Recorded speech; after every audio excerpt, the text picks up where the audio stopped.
À la une ce soir, à l'occasion ce 18 mai de la Journée internationale des musées, nous allons, à travers une visite guidée, vous faire découvrir, comme si vous y étiez, le Musée national du Mali à suivre dès l'entame de cette édition.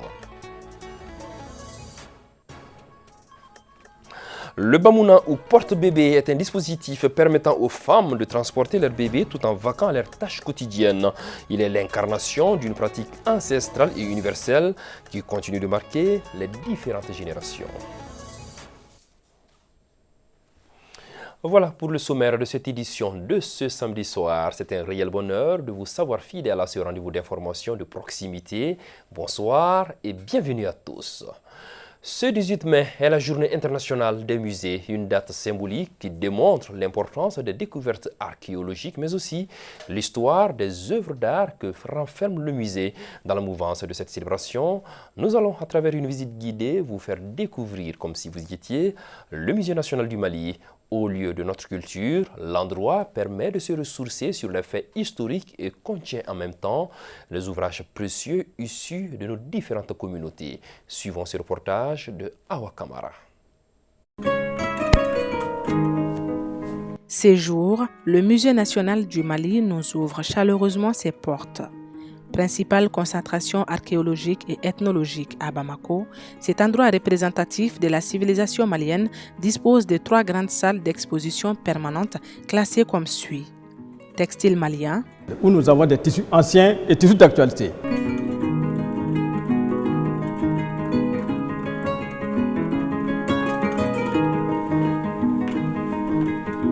XIe, XIIe siècle, XVIIe, XVIIIe siècle. Donc plus de 1000 ans. Je suis venu visiter le musée national pour découvrir les cultures, les civilisations du Mali. Chef-d'œuvre d'art rituel. La sculpture du Kalao.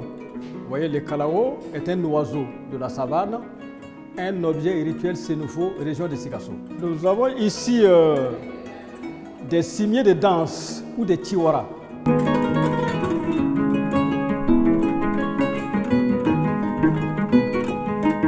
Le Mali millénaire. Cette salle contient des objets issus des fouilles archéologiques sur l'ensemble du territoire malien. La maquette de la mosquée de Djéné, quand les Dogons sont arrivés au XIVe siècle, ceux-ci ont bénéficié des savoir-faire de ces télèmes et aussi continuent à utiliser toujours l'argile pour pouvoir s'abriter. Ce que je viens de découvrir, parlant du Mali, on voit ici, il y a des traditions, tout. À celle-ci s'ajoutent 2 salles d'exposition temporaires dans lesquelles des expositions sont actuellement en cours. Le Musée national du Mali, où des particuliers organisent souvent des expos temporaires pour promouvoir l'art malien.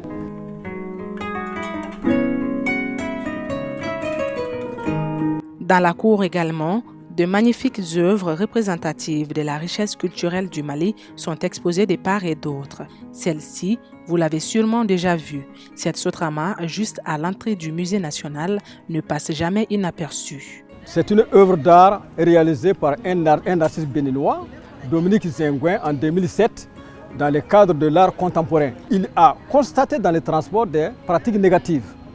C'est la raison pour laquelle il a amené ce véhicule-là ici au musée pour lancer un appel, une sensibilisation à l'endroit du public et des conducteurs de véhicules. En plus de ces objets, le Musée national du Mali dispose de plus de 10 000 objets dans ses réserves. Une véritable forteresse acquise à travers une minutieuse méthode de collecte.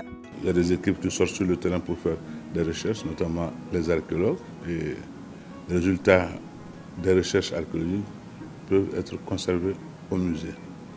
Et on collecte aussi des objets de la culture matérielle. Donc il y a des missions qui sortent aussi pour collecter ces objets.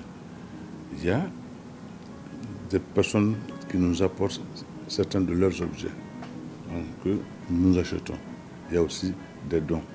Et le plus important pour nous, c'est de conserver le patrimoine culturel sur place. Avec sa richesse historique intarissable, le Musée national du Mali reste confronté malgré tout à d'énormes difficultés. L'affluence n'est pas à hauteur de souhait. Le musée a perdu une grande partie de son personnel qui a fait valoir ses droits à la retraite. Malheureusement, il n'y a pas eu de remplacement. Nous sommes moins d'une trentaine aujourd'hui, alors que par le passé, il y avait plus de 80.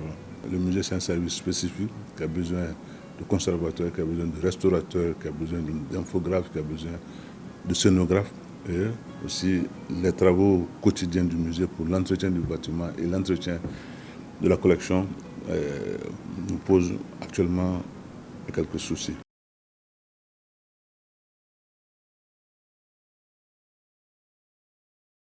Le porte-bébé ou Bamuna dans la langue officielle Bamana, ce dispositif permettant aux femmes de transporter leur bébé tout en vaquant à leurs tâches quotidiennes, plus qu'un simple accessoire de puériculture, il incarne une pratique ancestrale et universelle de portage des bébés qui continue de marquer les différentes générations de notre société.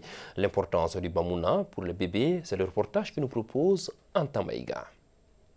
Dans la société traditionnelle africaine, les mamans utilisent des écharpes ou des tissus pour créer des porte-bébés improvisés, Bamuna en Bamanankan. Ces dispositifs permettent aux femmes de transporter leurs bébés tout en vaquant à leurs tâches quotidiennes. Cependant, cette pratique regorge d'autres significations. Le Bamuna, dans un certain sens, on peut dire, symbolise le lien affectif qui continue entre l'enfant et sa mère. Quand il est né, ce n'est pas immédiatement qu'on le porte au dos. On attend au moins une quarantaine de jours.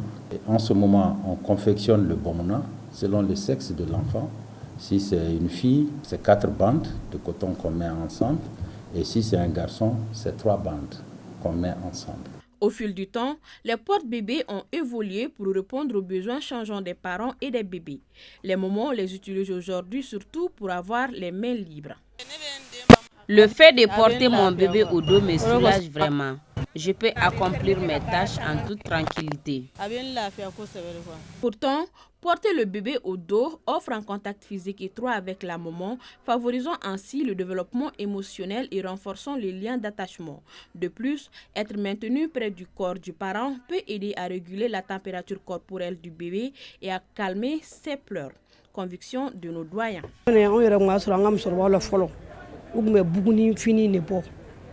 Avant, nos mères utilisaient les tissus traditionnels pour attacher leur bébé au dos. Le fait de mettre l'enfant au dos lui permet d'entendre la respiration de sa mère et ainsi tisser des liens très forts.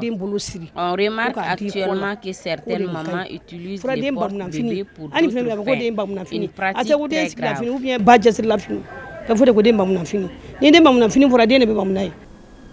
Et le Bamuna qu'elle utilise donne corps au lien qu'il faut mettre entre la mère et l'enfant, ce que nous appelons tin. Le Bamuna est bien plus qu'un simple accessoire de puériculture. Il incarne une pratique ancestrale, de l'ingéniosité des premiers porteurs improvisés à la diversité des designs modernes. Le Bamuna continue d'évoluer tout en restant ancré dans cette tradition millénaire. Le Bamuna demeure un outil précieux pour les parents. L'Association malienne pour la promotion de la citoyenneté et la protection de l'environnement vient d'initier une conférence débat sur le changement climatique à l'endroit des élèves et étudiants de l'école Modibo Kandili de Bakodji Kourouni Golf. Les échanges ont tourné autour du thème « Changement climatique au Mali, comment s'adapter ?» Esther Traoré a suivi les débats pour ORTM 2. Voici son reportage. Changement climatique au Mali, comment s'adapter? C'est autour de ce thème que l'Association malienne pour la promotion de la citoyenneté et de la protection de l'environnement, érigée en ONG, vient d'organiser une conférence débat, et c'est là dans le but de sensibiliser les jeunes. Durant tout le mois de Carême, nous avons constaté qu'il y a eu beaucoup de décès. Et nous ne sommes pas spécialistes des questions de santé.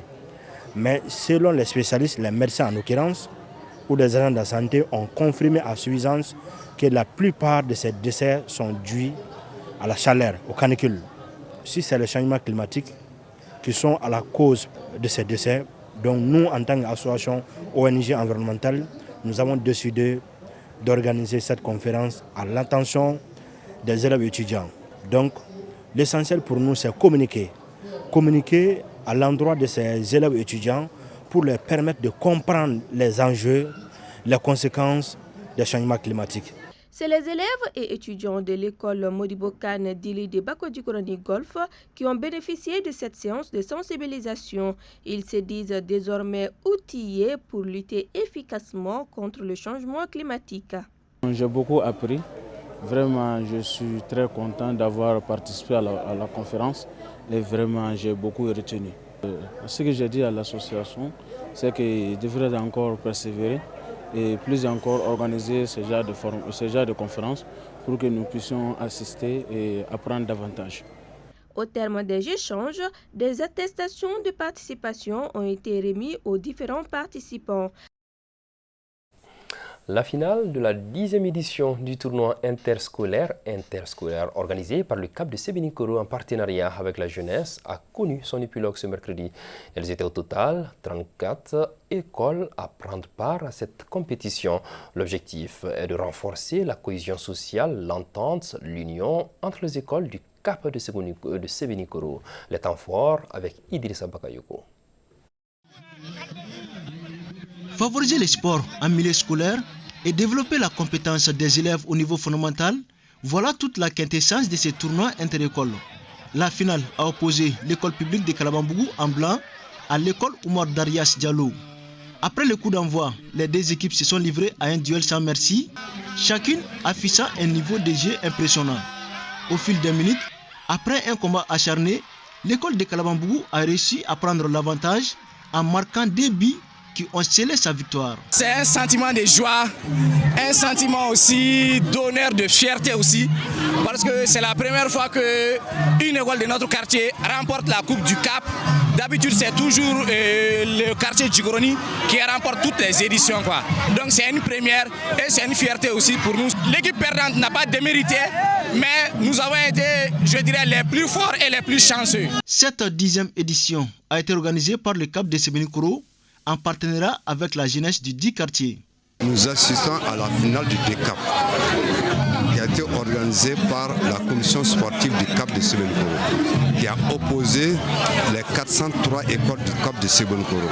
L'objectif, c'est pour l'épanouissement des enfants. Le sport aussi fait partie des études. Donc en fin d'année, il est bon que les enfants se retrouvent pour compétir sportivement. C'est aussi important. Cette finale-là, c'est un match vraiment plaisant parce que tout le monde voit que les jeunes ont des talents, ça joue bien dans une atmosphère de paix, de gaieté et surtout de convivialité. L'école vaincue a reçu une enveloppe symbolique et le vainqueur, en plus de la coupe, a reçu également une enveloppe symbolique. Cette finale restera gravée dans les mémoires comme un exemple de passion, de fair play et de compétition saine. Voilà, c'est là-dessus que s'achève cette édition de 19h30 de ce samedi soir que j'ai eu l'immense bonheur de vous présenter. Le journal Ambamana, c'est tout de suite avec Daouda Kone. Paix et bénédiction d'Allah sur le Mali.